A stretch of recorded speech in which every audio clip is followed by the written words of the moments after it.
ठीक है, तो ये तमाम ये स्टॉक रिजल्ट के चलते फोकस में रहेंगे, लेकिन अब बाजार को और कुछ स्टॉक्स को थोड़ा सा विस्तृत तरीके से समझ लेते हैं। स्टूडियो में हमारे साथ जुड़ गए हैं ईटी नाउ स्वदेश और ईटी नाउ के editor in chief Nikunj Dalmia. Nikunj sir, good morning, बहुत शुक्रिया आपका समय देने के लिए। मुंबई में हाँ सर, ये है ये मुंबई का प्यार और आप लोगों का प्यार खींच लाता है बार बार मुझे। ऐसा कौन सा प्यार है?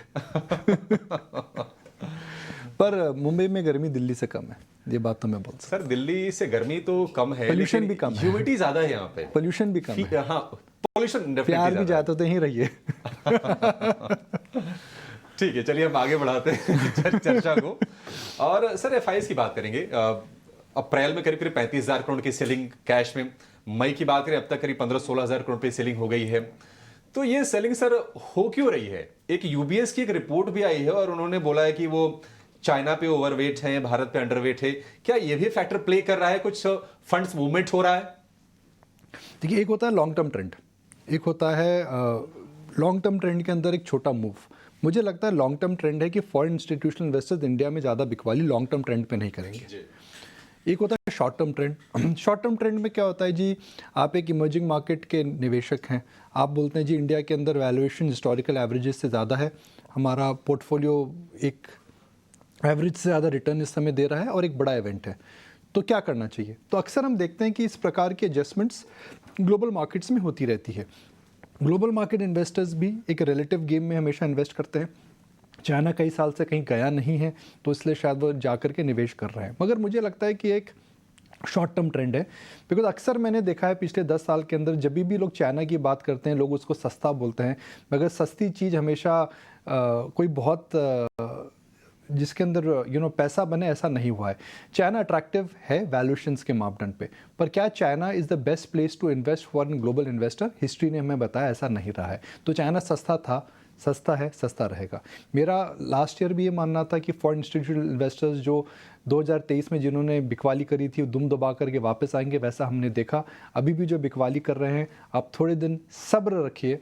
मुझे लगता है कि इलेक्शन के बाद ये दुम दबा करके वापस आएंगे, बिकॉज इंडिया की जो फंडामेंटल स्थिति इस समय है, जो फंडामेंटल अपील है, जो वैल्यूएशंस है, जो अर्निंग्स ग्रोथ आ रही है, जो मार्जिन का, जो कैपिटल का कंफर्ट है, उन सबको फॉरेन इंस्टीट्यूशनल इन्वेस्टर लंबी तौर पर इग्नोर नहीं कर सकते हैं। तो मुझे लग रहा है कि जो लॉन्ग टर्म ट्रेंड है उसके अंदर एक छोटा सा सिक्लिकल ट्रेंड है, जिसके अंदर फॉरेन इंस्टीट्यूशनल इन्वेस्टर्स बेच रहे हैं।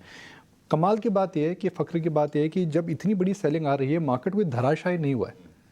6,000 करोड़ की सेलिंग थी कल, पता ही नहीं लगा। पहले 500-700 करोड़ की सेलिंग आती थी तो निफ्टी 2-2.5% गिर जाता था। DI से पूरा ऑफसेट भी हुआ कर, पूरा ऑफसेट हो रहा है, ये बहुत बड़ी बात है। मगर अभिषेक क्या होगा, देखिए अब आप इलेक्शन के नतीजों से 3 हफ्ते दूर हो, 3 हफ्ते दूर हो, तो मार्केट में एक प्रकार का वेट एंड वॉच मोड आ जाएगा। अच्छी खबर यह है कि मार्केट के अंदर in the run up to the election result कोई तेज़ी नहीं है। तो मार्केट को अगर वर्डिक्ट अच्छा लगता है तो पोस्ट रनअप की रैली आ सकती है।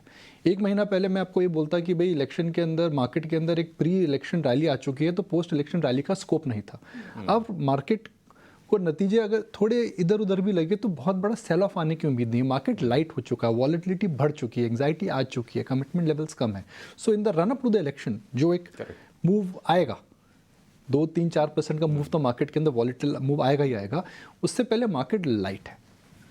मार्केट लाइट है। और निकुंज सर, कल आपने हाईलाइट भी किया था कि इंडिया विक्स जो है 9 दिनों की तेजी के बाद थोड़ा थमना चाहिए, और कल भी हमने एग्जैक्टली मुझे लगता है कि वह रुकेगा। देखिए कोविड में भी 10 दिन लगातार नहीं चला था, और कोविड तो इससे ज़्यादा भीषण मंदी का समय था, तो दुनिया हिल चुकी थी। तो जब दुनिया डगमगा रही थी तो विक्स के अंदर हमने 10 दिन का लगातार उछाल नहीं देखा था। विक्स के लेवल ज़्यादा थे मगर 10 दिन का उछाल नहीं देखा था। तो ऐसा मार्केट के अंदर पैनिक नहीं है जिस प्रकार से विक्स में हम देखें उछाल आ रहा है। तो मुझे लगता है कि आजकल की बात करें तो एक डिंकी बाउंस, हमें अंग्रेजी में बोलते हैं ना छोटा बाउंस, एक छोटा बाउंस आपको मिलेगा। आज इंट्राडे लो से मिले या फ्लैट स्टार्ट के बाद मिले या कल इंट्राडे लो से मिले, मुझे वह नहीं पता, मगर एक फ्लैट एक आपको क्लोज मिलेगा। मगर कोई ये सोचे कि कोई बड़ा ट्रेंडिंग मूव हमें मिलने वाला है इलेक्शन से पहले, वह अभी मुश्किल लग रहा है। बिकॉज एफआई की जो सेलिंग आ रही है अभिषेक, वो एक आपको रिस्ट्रिक्ट कर देती है। आप बोलते हैं यार बेच रहे हैं, देख लेते हैं, कैश है, मगर मार्केट सस्ता नहीं है जिससे हमें निवेश करें। तो हम टिपिकल अंग्रेजी में जो बोलते हैं ना वेट एंड वॉच, वो वेट एंड वॉच मोड हो गया। पर निकुंज सर, इस बीच ढेर सारे नतीजे भी आ रहे हैं, और दिग्गज एलएनटी पे एक बार आपसे राय जानना चाहेंगे, क्योंकि नतीजे हालांकि अनुमान के मुताबिक थे, पर ब्रोकरेजेस को खास पसंद नहीं आ रहे हैं। गाइडेंस भी वो कह रहे हैं कि अब ऐसा कुछ सरप्राइजिंग इस बार देखने को नहीं मिला, तो आपकी क्या एनालिसिस है और आज के लिए क्या करना चाहिए एज एन इन्वेस्टर? देखिए एल में वही है, अगर आप लॉन्ग टर्म सोच रहे हैं तो this is the best play of Indian infrastructure. अब क्वार्टर की बात करें जिससे हम बोल सकते हैं क्यूएसक्यूटी कहानी अब एल में ख़त्म हो चुकी है। हर क्वार्टर में एल जो आकर के सरप्राइज करता था, मुझे लगता है कि बेस इफेक्ट आ चुका है, कंपटीशन आ चुका है और रॉ मटेरियल और दूसरे प्रेशर्स आ रहे हैं, जिसकी वजह से मार्जिन जो इसका पीक आउट हो चुका है। तो एल की एक देखिए सिक्लिकल हम क्या बोलते हैं, सिक्लिकल वो होते हैं जो साइकिल फॉलो करते हैं, तभी हम सिक्लिकल बोलते हैं। सेकुलर हम क्या बोलते हैं, जिनमें साइकिल नहीं होती। For example FMCG is secular, consumption is secular. Cyclical होता है जो ऊपर नीचे होता है, मेटल्स हो गया, कंस्ट्रक्शन हो गया, कैपिटल गुड्स हो गए। सिक्लिकल स्टॉक्स के अंदर जब प्रॉफिट आता है 100 से 110 नहीं होता है, 100 से सीधा 400 होता है, सिक्लिकल इसलिए बोलते हैं। उसी प्रकार से जब इनके अंदर गिरावट आती है अर्निंग्स की, तो जो 400 से प्रॉफिट सीधा 380 नहीं होता है, वो सीधा 200 होता है या सीधा 80 होता है। तो एल&टी जैसी कंपनी सिक्लिकल अप ट्रेंड में है। उस सिक्लिकल अप ट्रेंड के अंदर आने वाले 2-3 साल के अंदर इनके अंदर प्रॉफिट के अंदर आपको ग्रोथ दिखेगी। मगर जो सिक्लिकल अप मूव था इनका, जो large part of rerating थी, री रेटिंग खत्म हो चुकी है। अब stocks like L&T will only be a function of what the earnings upgrade would be और what the earning cycle would be. So जो पीक एक्सपेंशन था, मुझे लगता है एल&टी, BHEL, ABB इनमें खत्म हो चुका है, क्योंकि सिक्लिकलिटी की जो सीमा होती है वो भी एक होती है, क्योंकि सिक्लिकल स्टॉक्स नहीं चलते रहेंगे, बिकॉज पॉज नहीं आ रहा है। मगर कोई बोले कि यहाँ से एल&टी डबल हो जाएगा 1 साल में, वैसा नहीं लगता है। Nikul sir, good morning. आपने सभी चीज़ों पे बात रखी है। एक बार जरा मैं टाटा पावर पे भी आपसे पता करना चाहता हूँ। आप तो इनके प्लांट पे भी गए हैं और आप तो इनकी मैनेजमेंट को बहुत अच्छे से भी जानते हैं। आपने बिल्कुल जिसे कहते हैं ग्राउंड जीरो पे जाके चेक किया हुआ है इस कंपनी को। इसके मार्जिन्स को छोड़ के ज़्यादातर चीज़ें ठीक हैं, ये मार्जिन्स कम क्यों है सर, अगर आपने इसमें रीड किया हो तो? और दूसरा, आप नंबर्स को कैसे एनालिसिस करते हैं? देखिए हम प्लांट भी गए थे और मैनेजमेंट भी हमारे स्टूडियो आए थे। तो जी हाँ, Tata power, we are very grateful to the management that वह हमें समय देते हैं, हमारे दर्शकों से हमेशा टर्निंग पॉइंट्स पे आकर के बात करते हैं। अगेन डिम्पी, टाटा पावर के नतीजों में कुछ ऐसा दमदार नहीं था कि जिसकी वजह से स्टॉक के अंदर बहुत आपको उछाल देखने को मिले। मैं सुबह 3 रिपोर्ट्स देख रहा था, बोफा एमएल की, CLSA की और गोल्डमैन सैक्स की। तीनों ब्रोकरेज ने कहा है कि भाई ये स्टॉक है 200 का 400 हो गया, अब 400 का 600 होने में इसमें समय लगेगा। टाटा पावर की कहानी क्या थी? टाटा पावर एक रेगुलेटेड बिजनेस में स्ट्रगल कर रहा था, मुद्रा की वहाँ पे समस्या थी, ग्लोबल कोल प्राइसेस की वजह से इनको नंबर्स में वॉलेटिलिटी आ रही थी और इनका डिस्ट्रीब्यूशन बिजनेस एक तरह से स्ट्रगल कर रहा था। ये टाटा पावर 2018-19 का था, जहाँ पर डेट की समस्या थी, मुद्रा की समस्या थी और इनके जो डिस्ट्रीब्यूशन बिजनेस को स्केल अप नहीं हो रहा था। आज का टाटा पावर है वो सोलर में जा रहा है, डिस्ट्रीब्यूशन ठीक हो चुका है, थर्मल से निकल रहे हैं और सेक्शन 11 की वजह से इनको मुद्रा के अंदर PLF का एडवांटेज मिल रहा है। ये आज का टाटा पावर है। मगर आपको जो बेट करना है वो कल के टाटा पावर पे बेट करना है। कल का टाटा पावर सोलर में बड़ा होगा, कल का टाटा पावर एनर्जी डिस्ट्रीब्यूशन में बड़ा हो रहा है, कल का टाटा पावर EV की नई रेंजेस और सप्लाई, पावर सप्लाई ला रहा है। तो जो कल का टाटा पावर था और जो आज का टाटा पावर है उसके अंदर काफ़ी परिवर्तन आ चुका है और मार्केट शायद इस बात को इंडोज भी कर रहा है कि स्टॉक 200 से 400 हो गया। पावर स्टॉक्स में तेजी आई थी, टाटा पावर ने भी उस तेजी से बेनिफिट कमाया है।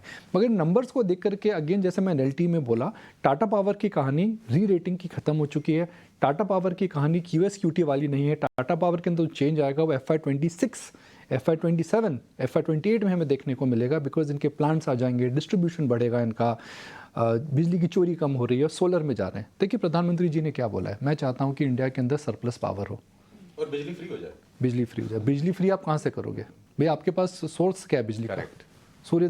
सूर्यदेव की कृपा सोलर रूफटॉप पे होगी और सोलर रूफटॉप के अंदर एक बड़ा क्रेडिबल प्लेयर कौन सा है? वह टाटा पावर है। तो मेरे हिसाब से टाटा पावर जो एक एनर्जी, एक पावर यूटिलिटी और पावर डिस्ट्रीब्यूशन की कंपनी था, वह एक पावर सोल्यूशन की कंपनी हो जाएगा। मगर देखिए मार्केट ने स्टॉक को रीरेट कर दिया है। It is like saying that markets are already pricing in something extraordinary from the stock. तो अभी टाटा पावर चलना सीख रहा है, दौड़ने में समय लगेगा, मगर मार्केट ने इसको ऑलरेडी वो स्वर्ण मेडल दे दिया है, सोच करके ये पार कर चुका है, दौड़ेगा ये। हाँ। ठीक है निकुल सर, बहुत बहुत शुक्रिया, थैंक यू वेरी मच ये पूरी की पूरी डिटेल देने के लिए और खासकर ये टाटा पावर के बारे में अच्छे से बताने के लिए बहुत शुक्रिया, थैंक यू वेरी मच।